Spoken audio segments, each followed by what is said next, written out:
Hello, मैं Anil sir bio classes. आज का टॉपिक है सिस्टम ऑफ ह्यूमन बॉडी, मानव शरीर के तंत्र। तो इसमें पहला है डाइजेस्टिव सिस्टम, पाचन तंत्र। तो डाइजेस्टिव सिस्टम का हेडक्वार्टर एलिमेंट्री कैनाल है, आहार नाल। आहार नाल शुरू होता है माउथ से। माउथ के बाद बक्कल कैविटी है, मुख गुहा। बक्कल कैविटी के बाद है फेरिंक्स, ग्रसनी। उसके बाद है oesophagus, food pipe. Food pipe के बाद है स्टोमक।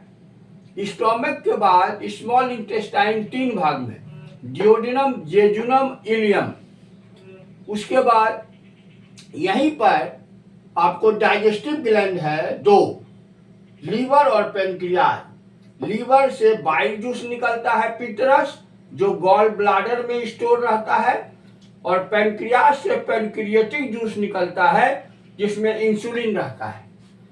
अब ये जो इलियम है, ये इसके बाद है लार्ज इंटेस्टाइन। लार्ज इंटेस्टाइन का 2 पार्ट, कोलोन और रेक्टम।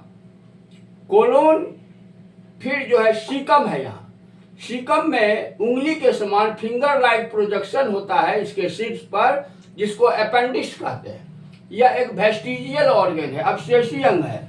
इसका कोई वर्क नहीं है, इसीलिए जब आपका ऑपरेशन होता है तो सर्जन उसको काट के निकाल देता है। फिर आपको रेक्टम के बाद एनस है, और एनस के बाद क्लोका, और क्लोका के बाद क्लोकल एपार्चर। तो ये जो है डाइजेस्टिव सिस्टम का रूपरेखा है। दूसरा है रेस्पिरेटरी सिस्टम, श्वसन तंत्र। श्वसन तंत्र का हेडक्वार्टर है लंग्स, और ये शुरू होता है एक्सटर्नल नॉस्ट्रिल्स, उसके बाद ऑल्फैक्टरी चैम्बर, फिर इंटरनल नॉस्ट्रिल, फिर लैरिंग्स स्वरयंत्र, फिर ट्रैकिया। ट्रैकिया के बाद लंग, लंग में अल्वियोली है, एयर सैक, यहाँ एक्सचेंज ऑफ गैसेज होता है।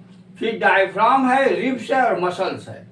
और inspiration plus expiration equal to respiration. Inhalation plus exhalation equal to respiration. Inspiration O2 taken और expiration CO2 remove.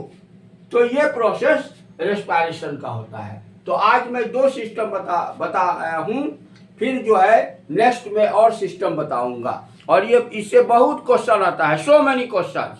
Thank you.